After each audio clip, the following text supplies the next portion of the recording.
Assalamualaikum warahmatullahi wabarakatuh. Perkenalkan, nama saya Ridwan Chandra Khalid Nasution, mahasiswa baru IPAI 2024. Saya akan mengerjakan soal yang terdiri dari 3 subsoal. Yang pertama adalah bagaimana sikap kita dalam berorganisasi di era Society 5.0. Yang kedua adalah skill apa saja yang harus kita miliki dalam berorganisasi di era Society 5.0. Yang ketiga adalah bagaimana hal tersebut dapat memberikan dampak bagi kehidupan berorganisasi.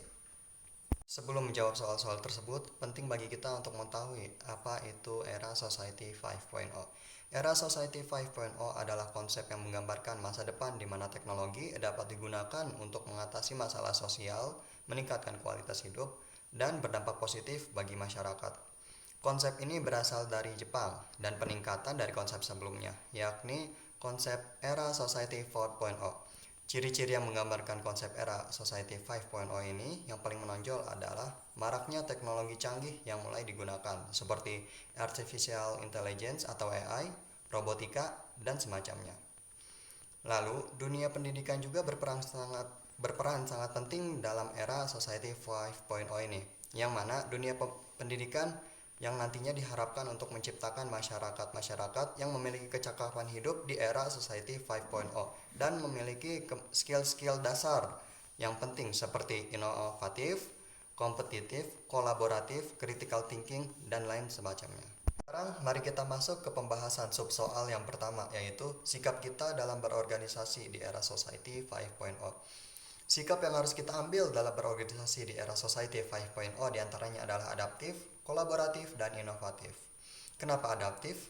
Karena seperti yang kita tahu, dalam berorganisasi kita akan menemukan berbagai macam kondisi dan situasi yang mana kita akan dituntut untuk beradaptasi di dalamnya agar tidak mengganggu kinerja kita dalam berorganisasi dan juga merusak tujuan-tujuan organisasi. Kenapa harus kolaboratif? Kita tahu dalam berorganisasi kita akan bekerja sama. Tentunya walaupun kita terkadang memiliki tugas-tugas tertentu yang harus kita kerjakan secara individual, tidak dapat dipungkiri bahwa dalam berorganisasi kita akan dituntut untuk bekerja sama dengan individu-individu yang lain. Di situ kita harus memiliki sikap kolaboratif, yakni dapat bekerja sama dengan individu-individu lain yang nantinya harus berkontribusi penuh secara baik di dalamnya, sehingga dapat mewujudkan tujuan organisasi dengan baik. Lalu yang ketiga adalah inovatif. Seperti yang kita tahu di era Society 5.0 ini, kita dituntut untuk berinovasi, melakukan pembaruan dan menciptakan hal-hal baru untuk menunjang kualitas kehidupan kita. Pembahasan subsoal yang kedua yaitu skill apa yang harus kita siapkan untuk berorganisasi di era Society 5.0. Ada banyak skill yang harus kita siapkan, diantaranya adalah digital literasi, yaitu literasi digital, di mana kita dituntut untuk memahami cara penggunaan berbagai teknologi yang dapat menunjang kita dalam berorganisasi. Yang kedua adalah data analisis.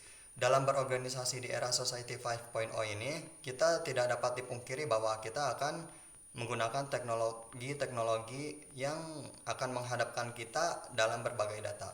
Dan di situ kita harus memiliki skill untuk menganalisis data-data tersebut.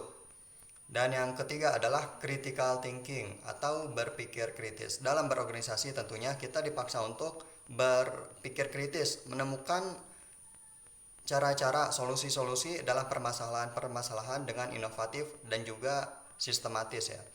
Dan yang keempat itu adalah problem solving atau pemecahan masalah. Sama seperti critical thinking, namun bedanya problem solving ini adalah kita diharuskan untuk memecahkan suatu masalah dengan baik sampai akar-akarnya, sehingga tidak akan nantinya menciptakan masalah baru. Subsoal yang ketiga, bagaimana hal tersebut dapat memberikan dampak bagi kehidupan berorganisasi? Tentunya hal-hal yang disebutkan tadi akan berdampak bagi kehidupan organisasi, entah itu dampak negatif maupun positif. Di sini saya akan membahas dampak positifnya.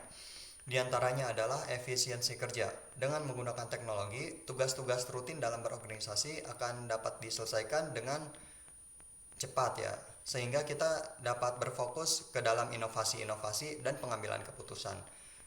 Yang kedua adalah kolaborasi global.